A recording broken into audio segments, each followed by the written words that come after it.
बनेगी पटना में बनेगी, और पटना की सरकार जिस दिन बन गई उस दिन दिल्ली की सरकार की उल्टी गिनती शुरू होने वाली है। भाजपा और जेडीयू के गठबंधन की गिरते ही इनकी दिल्ली की सरकार भी गिरने वाली है। हमारी आज सरकार कर्नाटका में, तेलंगाना में है।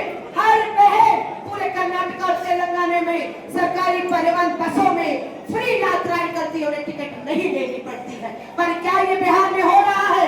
नहीं हो रहा।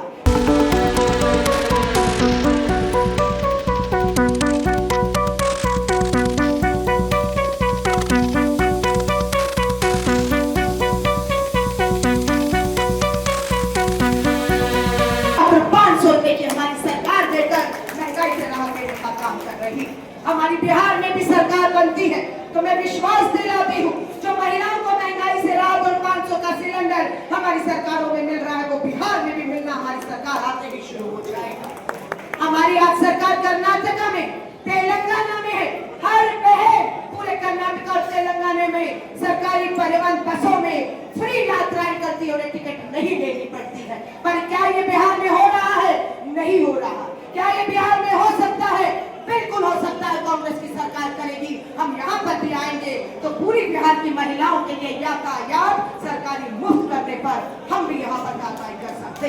हमारे यहाँ पर कर्नाटक और तेलंगाना में कर्नाटक की सरकार 2000 रुपया हर महीने की पहली तारीख को हमारी बहनों के बैंक खाते में डालकर उन्हें महंगाई और बेरोजगारी से राहत देने का काम कर रही है। हमारी तेलंगाना सरकार 2500 रुपया। क्या ये बिहार में नहीं हो सकता था? हो सकता है, लेकिन वो अब कौन करेगा? नीतीश जी आप और मोदी जी आपने सिर्फ वोट लेकर इस आधी आबादी को ठगने का काम किया है। इन्हें कोई आर्थिक ताकत नहीं। महंगाई और बेरोजगारी, इवन की सुरक्षा की बात करूं, 2 दिन पहले 5 साल की बच्ची का जो है बलात्कार होता है, ये यहीं पर हुआ है। मैं आप सबसे कहूंगी, इस आधी आबादी को साथ लिए बिना ना कोई आप लड़ाई लड़ सकते हैं, ना कोई लड़ाई आप जीत सकते हैं। अगर आपको ये लड़ाई बिहार की जिस मिशन पे हम निकले हैं, अगर आपको लड़नी है और जीतनी है तो इस आधी आबादी को आपको साथ लेना होगा। और ये आधी आबादी आपके साथ कंधे से कंधा मिलाकर चलने को तैयार है। मैं यहाँ पर जिक्र जरूर करना चाहूंगी अपनी जीविका दीदियों का, आंगनवाड़ी आशा वर्कर बहनों को जो मानदेय मिलना चाहिए था वो नहीं मिल रहा है। मैं उन सभी जीविका दीदियों को जिनकी संख्या बताई जाती है बिहार में 1,40,00,000 जीविका दीदी है, वो भी अन्याय, शोषण और उनकी जो जीविका है, उन्हें जो मिलना है काम के लिए वो नहीं मिल रहा है पैसा। हम विश्वास दिलाते हैं 1,40,00,000 जीविका दीदियों को कि अब इंतजार आपका खत्म हो रहा है। मात्र 6 महीने में कांग्रेस महागठबंधन की सरकार बनेगी और जीविका दीदियों को भी हम पूरा हक अधिकार देकर आगे बढ़ाने का जो है ताकत देने का काम करेंगे। मैं सिर्फ यही कहूंगी, कृष्णा लवरू जी प्रभारी आपके बीच में बने। अगले दिन ही बिहार बैठक की और लगातार 3 दिन से बिना रुके हम जिलों में जाकर कांग्रेस के कार्यकर्ताओं से बात कर रहे हैं, आपकी बात को सुन रहे हैं। एक भरोसा रखिएगा, दिल्ली में बैठे मल्लिकार्जुन खड़गे साहब, श्री राहुल गांधी जी पर जो फैसला लिया जाएगा आपको बिल्कुल सुनकर समझकर जो बिहार के और संगठन के हित में होगा वही फैसला लिया जाएगा। इस विश्वास को मैं आपको दिलाती हूं। बस आपको वही हमारी शर्तें रहती कि एक मजबूत अनुशासित संगठन ही जंग में जाकर इस लड़ाई को मैदान में जीत सकता है। उसके लिए आपको भी निकलना होगा। मात्र हम लोगों के निकलने से ये जंग नहीं जीती जाएगी।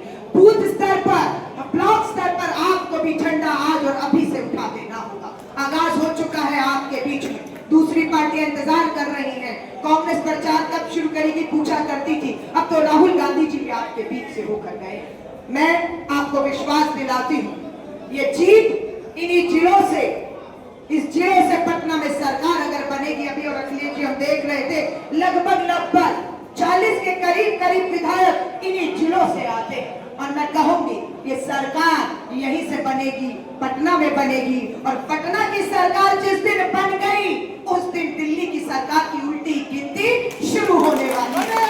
यही सरकार नहीं जा रही है, यहाँ सरकार भाजपा और जेडीयू के गठबंधन की गिरते ही इनकी दिल्ली की सरकार भी गिरने वाली है। क्या नारा था आपकी बात? 400 पार हुए, 400 पार। अरे बहुमत के लाले पड़ गए। श्री राहुल गांधी जी भारत जोड़ो यात्रा बजाय यात्रा पे निकले और इनके तानाशाही के रथ को रोक दिया।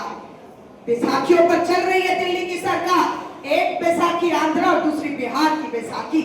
यहाँ सरकार गिरते ही, बैसाखी हटते ही इनकी दिल्ली की सरकार गिरना तय है और न्याय होगा। मैं इस बात को विश्वास दिलाती हूँ। युवा कांग्रेस के हमारे भाई गरीबदास भी बैठे हुए, लगातार बेरोजगारी को लेकर, लगातार युवाओं के मुद्दों को लेकर हम लोग पूरी तरह से, महिला हो, युवा कांग्रेस हो, हमारा एनएसयू छात्र संगठन, हर कोई मिलकर हम लोग अग्रिम संगठन जो हमारे उन्हें ताकत देने का काम कर रहे हैं। पर एक दूसरे की तरफ उंगली और एक दूसरे की तरफ उम्मीद करने से पहले हम सबको मिलकर ऊपर से नीचे अपने गिरे बालों में झांकना होगा।